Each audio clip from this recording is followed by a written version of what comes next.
After entering his shelter to escape a sandstorm, she learned that people were still alive.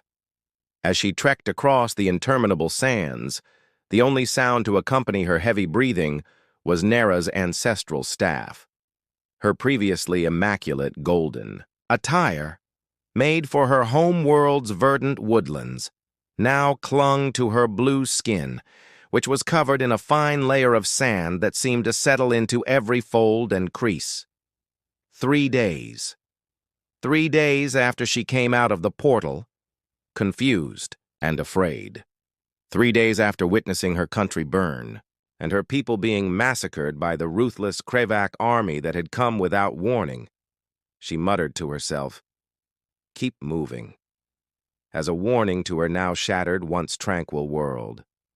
The twin boys of this singer, whose voice cracked with thirst, had once said, "Just keep moving."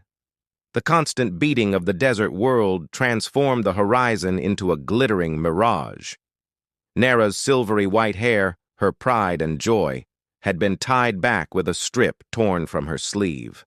Yet, a few stubborn strands whipped across her field of vision with every gust of wind. As she looked toward the western horizon, a stronger gust struck.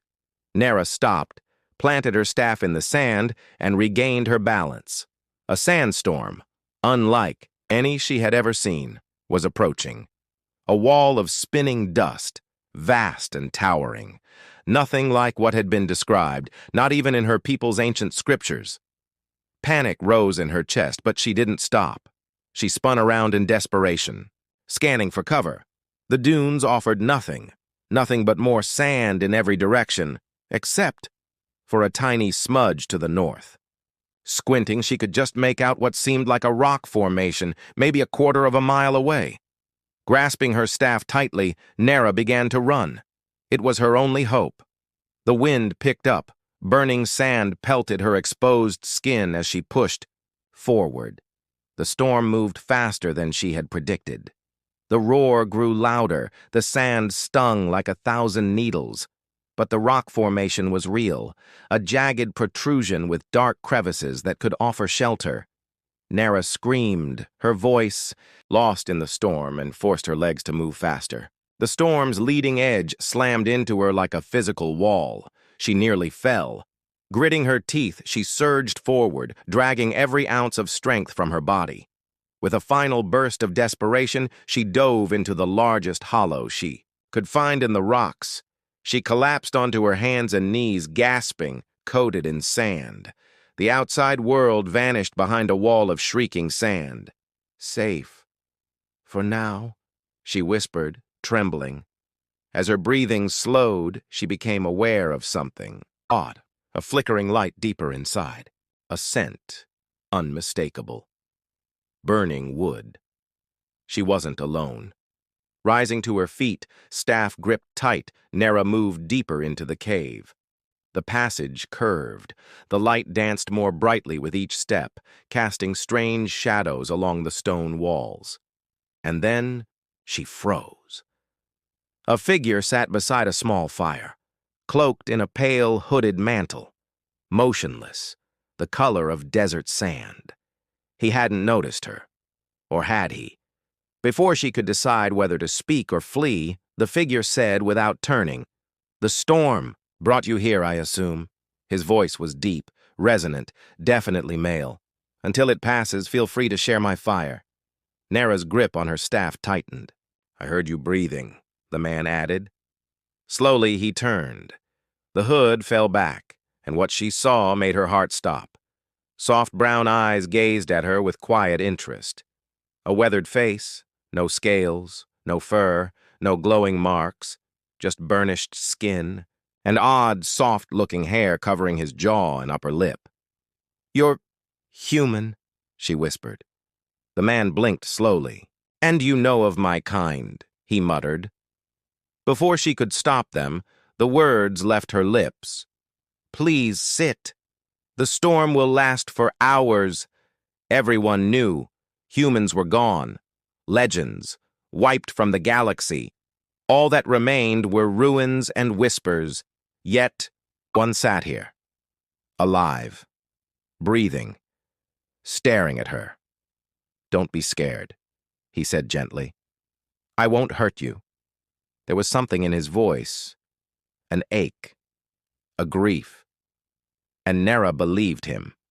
Cautiously, she sat across from him, staff still close. "My name is Nera," she said, "now of the Alari people." The man tilted his head, repeating, "Alari, I've not heard of your kind before.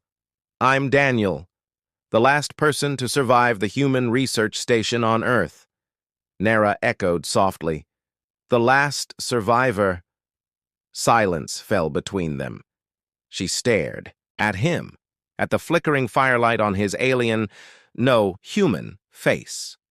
The reality shook her. "You said you know of humans," Daniel asked. "How?" Nera paused, then spoke honestly. "Everyone knows the legends. Humans, warriors who stood against the Dominion, who defied the impossible, who vanished into myth. But you were supposed to be extinct." Daniel smiled faintly.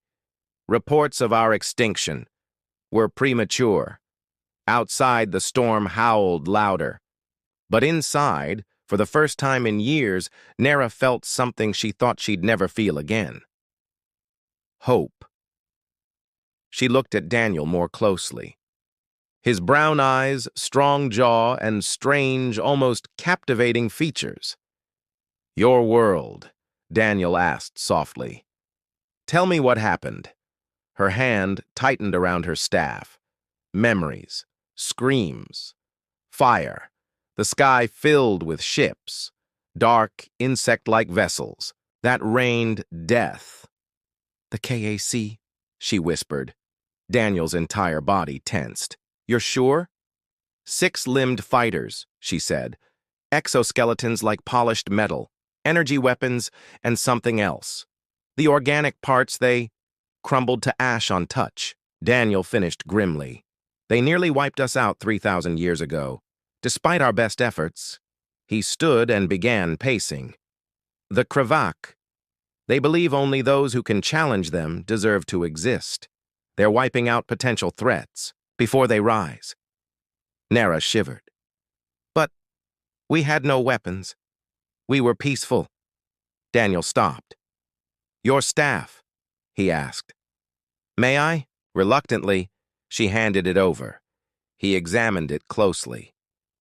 "Remarkable," he murmured. "This is a psychic conduit, isn't it? Your people are telepaths." Nera blinked. "How could you know that?" Instead of answering, Daniel turned to the back wall of the cave. Placing his palm on what looked like solid stone, it shimmered and opened, a hidden door. "There's more to this cave than you realize, Nera.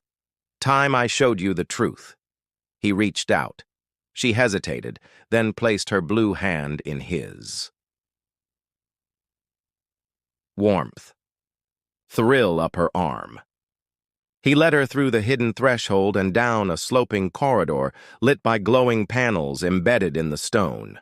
"What is this place?" she asked. "Outpost 7, Daniel replied. "One of 23 human observation posts built within ancient fortifications. We've watched, waited, for 3 millennia." The hallway opened into a vast chamber filled with technology. Nera had never seen holograms, displays, star systems, data from dozens of worlds.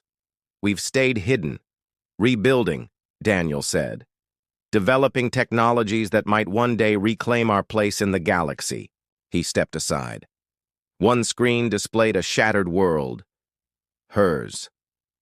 "You were watching," she said bitterly. Daniel nodded. "Your people's psychic strength made you exceptional. But the Krivak moved faster than expected." She turned on him. "You knew and did nothing." His eyes darkened. "Had we acted, we would have revealed our presence.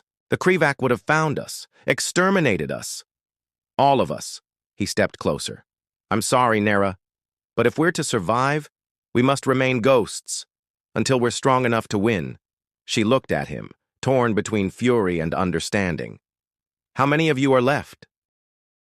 When he said, "They're entering the valley or not," his voice became tense again. Nera took her place at the secondary console, staff in hand, and said, "It's time." They observed 6 Kravak scouts moving through the tight passageway, in their armored vehicles via the surveillance stream. Nero was all too familiar with the armaments carried by the exoskeletons, glinting in the morning sun. Daniel answered, "Fingers," referring to the disintegration guns that had reduced her people to ash. With her staff in position above the activation sequence, 3, 2, 1, she began to channel energy, producing an enticing pulse that resembled a potent energy source. Daniel and Kravak simultaneously activated the hidden weapon, causing the valley to erupt in a well-coordinated bombardment. Powerful energy blasts. 5 of the Kravak scouts caught in the crossfire fell instantly before they could respond. The 6th managed to dive behind the others, despite their armored bodies crumpling. Under the precision hits, they observed a rock structure as it turned on a communication device on its arm and began transmitting. Daniel's fingers flew across the console as he tried to jam the signal, but it was too late. The message got through. Their eyes met. They knew what this meant. How long it had been since they last stood across the command center. Hours might pass before reinforcements came, but Daniel's resolute expression said it all. "Starting the self-destruct sequence. We're going with Plan 2 after all." His fingers moved swiftly over the control panel, enabling Phoenix 7. The Delta 9 self-destruct procedure was initiated. The computer responded, 15 minutes before explosion. Nera collected the few items they would need, emergency rations. Daniel nodded, tossing over medical supplies. And most importantly, her staff, the hangar's 3 floors down. Checking the energy pistol at his hip, he slung the bag over his shoulder. "We'll use the maintenance shaft. It's quicker than the main quarters." They traveled quickly through the building as the disaster countdown began. The Pathfinder awaited them, their ticket to safety and their chance to warn others. Regarding the Kravak threat, "Did you hear?" Nera abruptly stopped, tilting her head. Something made Daniel stop and listen carefully. A slight scraping sound, reverberating down the hallway, metal against metal. He drew his weapon slowly, whispering, "It must have lived and made its way in." Nera tightened her grip on her staff, the energy within it humming in response to her rising adrenaline. "The outside maintenance ducts, the locked doors, they're probably—" Daniel's face darkened. "These issues are enduring, and now they stand between us and our escape path." He pressed against the wall, moving slowly toward the intersection where the sound had come from. Daniel motioned for Nera to stay behind him, but she stepped to his side and said, "I'm not helpless." Daniel's lips quirked into a slight smile. There was a fierce resolve in her eyes. As they approached the intersection, Daniel peeked around the corner. The scraping was louder. He quickly pulled back. "It's hurt," he said, "but still dangerous. Right in our path to the hangar." "Self-destruct. In 12 minutes, the computer announced. Nera took a deep breath and centered herself. "I have an idea. When I channel energy through my staff, I can produce a pulse. It might confuse it, long enough for us to strike." Daniel nodded. "Good thinking. KVA's sensory systems are very sensitive to energy spikes. A sudden surge might overload them." For a moment, Nera closed her eyes. She concentrated. The staff began to radiate with inner light, pulsing in time, with her heartbeat. Daniel prepared his weapon, his body tense like a coiled spring. Their eyes met, silent recognition of the danger, and perhaps something more. In the brief time they'd known one another, a bond had formed. Now, she thrust her staff forward, sending a dazzling burst of energy around the bend. A high-pitched screech followed. The plan had worked. As they rounded the corner, they saw the Kravak scout flailing. Its sensory appendages retreated in pain, still dangerous. Without hesitation, Nara's limbs swung wildly, knocking Daniel aside. He crashed into the wall, but she struck the creature's primary nerve cluster, a weakness she'd discovered during the invasion of her realm. The Kravak stumbled. Daniel recovered quickly, firing a shot into the scout's damaged leg joint. It fell. Nara struck again. A green, gurgling noise escaped from the creature as she aimed for the breathing mechanism at the base of its neck. With unexpected speed, it lunged, metal claws outstretched. She ducked, but not fast enough. One claw tore through her shoulder. Daniel screamed in rage and threw himself at the creature. Iridescent blue blood spilled from her golden dress. With reckless fury, they tumbled together, man and monster. Nara watched in awe as Daniel fought with unexpected ferocity. With a calm voice, she directed him. The neck joint. That's where I struck before. Daniel yanked open a panel in the armor and shoved his weapon into the exposed gap. He fired. The Kravak convulsed and fell still. Self-destruct in 8 minutes, the computer reminded. Breathing hard, Daniel looked to Nara. You're hurt. It's superficial, she replied through clenched teeth. We must move. They descended toward the hangar, avoiding the fallen enemy. You fought differently than I expected, Nara said. Daniel gave her a curious glance. The stories say humans are technical fighters, strategic, logical, but you fought with passion. With emotion, Daniel smiled. Humans are complex. We can be all those things, but when someone we care about is threatened. He looked at her shoulder. Something primal takes over. Nara's heart skipped a beat. In my culture, she said softly, protecting someone gently is how we show devotion. Daniel's voice was low. Is that what we are, Nara? After last night? Are we mates? Her cheeks turned a deeper shade of blue. Before she could answer, the hangar doors came into view. Beyond them, the Pathfinder awaited. Self-destruct in 5 minutes, the computer announced. Daniel took her hand. We'll finish this conversation once we're safe. The doors opened. Inside, the Pathfinder stood ready. But 2 more Kravak scouts had already boarded, rifles raised. Stay back, Daniel whispered, dragging Nara from the threshold. He peeked out. The Kravak stood guard, weapons trained on the entrance, waiting. There's something I didn't tell you about this hangar, Daniel whispered. Emergency defense protocols, automated turrets, hidden in the ceiling. Nara's eyes darted up. I don't see them. They're retracted, only activated from that panel. He pointed, 30 meters away, near the Pathfinder's ramp. That's wide open, she warned. They'll see you. Not if they're distracted. Daniel's eyes fell on her staff. Can you make another pulse? Bigger this time. Nara nodded. I'll do better. She shut her eyes and concentrated. The staff glowed brighter and brighter, a pulsing blue energy vibrating in her hand.